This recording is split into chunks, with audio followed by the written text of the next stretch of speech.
Olá, paz do Senhor Jesus, para você que está nos acompanhando nesse momento, que bom estarmos juntos mais uma vez para ouvirmos a voz do Senhor Deus através da palavra, amém? Ore comigo daí onde você está. Querido Deus, obrigado, Senhor Deus, por esta família que ora comigo neste momento, pelo privilégio que temos de ouvir a Tua voz, que o Teu Espírito age em nós, por meio de nós. Completa-nos no Senhor Deus, faça-nos pleno do Teu Espírito em nome de Jesus. Amém. Se você tem uma Bíblia, abra ela no capítulo 37 do profeta Ezequiel. Lembre-se, o capítulo 37 do profeta Ezequiel, uma parte dele é simbólica. Lembre-se disso. O Senhor Deus levou o profeta em visão, em espírito, a um vale muito imenso, cheio de ossos secos. E no versículo 3, quando Deus colocou o profeta diante desse vale imenso de ossos secos, ele perguntou ao profeta Ezequiel algo interessante. Veja o que diz o verso 3. Então me perguntou, filho do homem, será que estes ossos podem reviver? Respondi, Senhor Deus, tu saibes. A pergunta de Deus ao profeta já gerava, como se gerasse dúvida. Pode esses ossos reviver? O que você responderia se estivesse no lugar do profeta? Lembre-se de uma coisa. O profeta Ezequiel estava rodeado por um vale imenso de ossadas seco. Mas lembre-se de uma coisa, não era literariamente, ossos, cadáveres secos. Aquela visão se referia a Israel, que estava apostatado, mergulhado na escuridão da apostasia. E sabe, assim como Deus deixou o profeta rodeado por todas aquelas ossadas secas, colocou-lo no meio e perguntou, pode essa ossada reviver? Pode esses ossos secos reviver? O profeta responde, Senhor, eu não sei, tu sabes.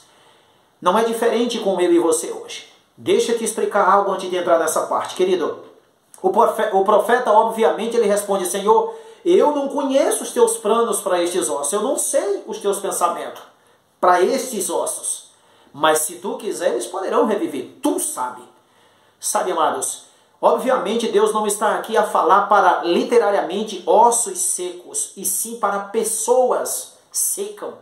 Você e eu, assim como o profeta estava rodeado, repito, por ossos secos, nós estamos rodeados por pessoas secas, sem amor.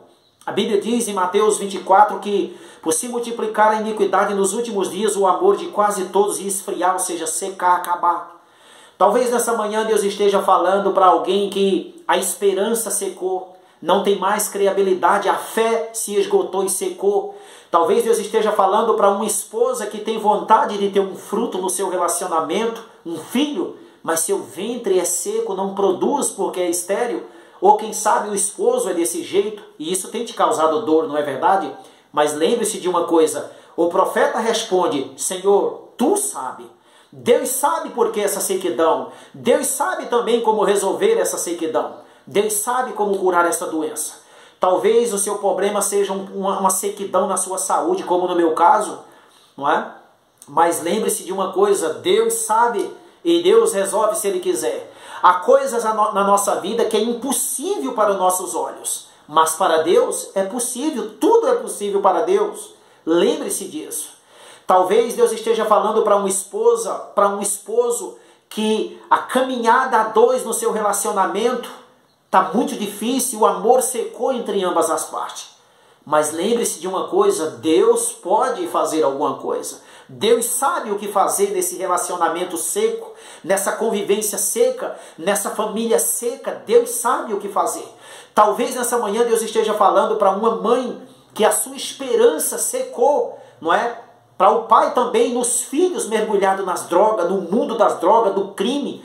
Talvez Deus esteja falando para uma esposa que perdeu a esperança, que a esperança secou no esposo, que está mergulhado no adultério, nas drogas, na escuridão do pecado, nos vícios, nojento, tremendo, no crime, no roubo, não é? E talvez você possa responder para si mesmo, perguntar para si e responder para si mesmo, Senhor, acabou, secou a minha esperança. Mas deveríamos fazer como aquele homem, como aquele pai do capítulo 9 do Evangelho de Marcos. Ajuda-nos na nossa falta de fé. Ajuda-nos, nosso Deus, na nossa sequidão, sem amor, sem esperança. Talvez Deus esteja falando para um pai, para uma mãe, para um filho, não é? Que está convivendo dentro de um lar onde percebe que está rodeado por gente seca, sem esperança. Querido, nós vivemos em um mundo que nos favorece muito a essa descreabilidade.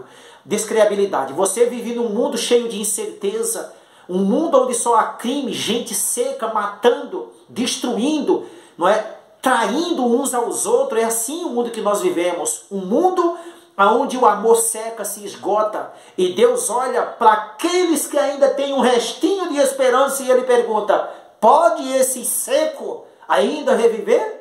E você, por não saber, por viver em um mundo cheio de incerteza, dúvida e medo, não é? Perdeu a credibilidade em governos, em irmãos, em pastores, até em você mesmo, por tanto lutar contra um pecado acariciado e nunca você vencer. Aí você diz: eu não sei, Senhor, mas Tu sabe, eu não tenho resposta.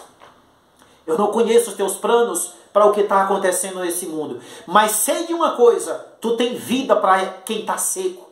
E sabe, querido, encerrando o último verso, o Senhor Deus tem a resposta. Ele diz, no versículo 4, Ele diz: então Ele me disse, profetize para estes ossos e diga-lhes: ossos secos, ouçam a palavra do Senhor. Você que está seco, seca, ouça a palavra de Deus. Aqui é o primeiro segredo.